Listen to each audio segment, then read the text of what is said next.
क्या हुआ गठबंधन का हाल दिल्ली के अंदर, नतीजे आपको बता देंगे। क्या 7 में से कहीं कोई फाइट है? तो इसमें आप नतीजों में आप देख रहे हैं 5 सीटें जैसा होता नजर आ रहा है। 6 से 7 सीटें भारतीय जनता पार्टी जीत सकती है। आपका खाता नहीं खुल रहा है इतनी कोशिशों के बावजूद भी, मतलब जेल चले गए, आंसू बहा दिए, सारे विक्टिम कार्ड खेल लिए, लेकिन जीरो ही उनके सामने है और कांग्रेस 1 सीट जीत सकती है। और ये 1 सीट कौन सी है भावेश बताएंगे? चांदनी चौक की सीट है, उस पर बहुत मुश्किल में है बीजेपी, लेकिन चूंकि कैंडिडेट बहुत अच्छा है बीजेपी का, तो वो संभवतः बीजेपी वो चुनाव जीत जाए। लेकिन बीजेपी के लिए मुश्किल, क्योंकि महिलाओं ने वहां पे जो अपोजिशन का कैंडिडेट उसके लिए वोट किया। देवेंद्र का ओपिनियन कुछ लग रहा है डिफर कर रहा है। अग्रवाल मैं इसमें थोड़ा सा 7-0 बीजेपी और जो फीडबैक के हिसाब से फंसी थोड़ी मतलब कम मार्जिन। मैंने 1 सीट दिया नहीं, 0 से 1 का है। मैंने नहीं, दूसरी बात मैं कह रहा हूँ, फंसी हुई सीट कौन सी है? वो इस दिल्ली वाली कम मार्जिन के हिसाब से फंसी नहीं। 3 विधानसभा क्षेत्र उसके ऐसे हैं जहां पर बीजेपी पिछड़ रही थी, वहां पे आम आदमी पार्टी को लीड था। बाकी 5 विधानसभा में उस क्षेत्र में भी बीजेपी आगे थी।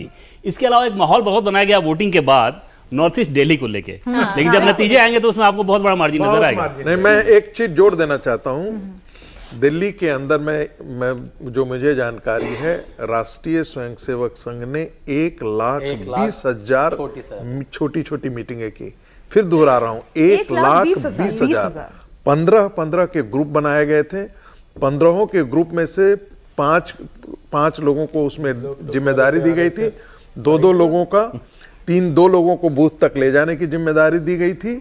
और वाकई दिल्ली में चुनाव बहुत ही शानदार लड़ा है भारतीय जनता पार्टी ने, इसलिए मुझे नहीं लगता है ये 7-0 का मामला होगा। कलीद केजरीवाल साहब को सरेंडर करना है 3 नहीं, मेरे लिए दिल्ली में सबसे बड़ा मुद्दा डिविजन का है, डिसमिसल उनका कल होता है या परसों होता है एज ए चीफ मिनिस्टर। लेकिन ये मैं तय कर रखता हूं, मैं नहीं जानकारी, लेकिन मेरा इंट्यूशन कहता है कि वो कल या परसों तक डिसमिस हो जाएंगे।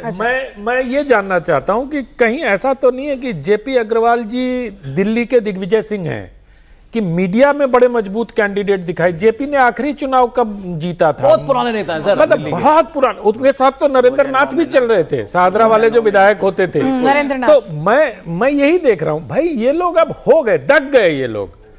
मतलब इनका अब, और प्रवीण खंडेलवाल में बहुत आस्था है वहां के व्यापारियों की समस्या को लेकर, चांदनी चौक से। और प्रवीण खंडेलवाल आज से नहीं, बहुत दिनों से उस क्षेत्र में काम कर रहे हैं। तो जो डॉक्टर हर्षवर्धन को लेकर थोड़ी बहुत नाराजगी थी क्षेत्र में न जाने न आने की, वो सब दूर किया गया वहां। और जेपी अग्रवाल और इनके बीच आपके लिए भी 7-0 है दिल्ली? मेरे लिए तो पहले दिन से 7-0 है। बड़ा ही अलग क्वेश्चन है भावेश, वो आपसे है कि आम आदमी पार्टी और कांग्रेस ने अलायंस करके कांग्रेस ने अपना नुकसान किया है?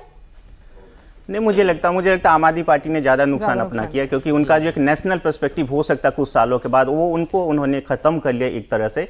आने वाले, यदि कह सकते हैं ना, यदि कोई अपोजिशन में कोई तो एक फेस होना चाहिए जो बीजेपी को चैलेंज कर सके, तो उनके पास एक पूरा था कि दिल्ली से आगे निकल के वो चैलेंज कर सकते थे। लेकिन चूंकि उन्होंने एक ऐसे अलायंस में चले गए जो कि उनके आइडियोलॉजी को, वोट बैंक भी दोनों का एक ही है। पिनाज, एक बात जोड़ना चाहूंगा मैं कि जब कांग्रेस पार्टी ने किसी रीजनल पार्टी से समझौता किया है, इतिहास देख लीजिए, आजाद भारत का नुकसान कांग्रेस को हुआ है।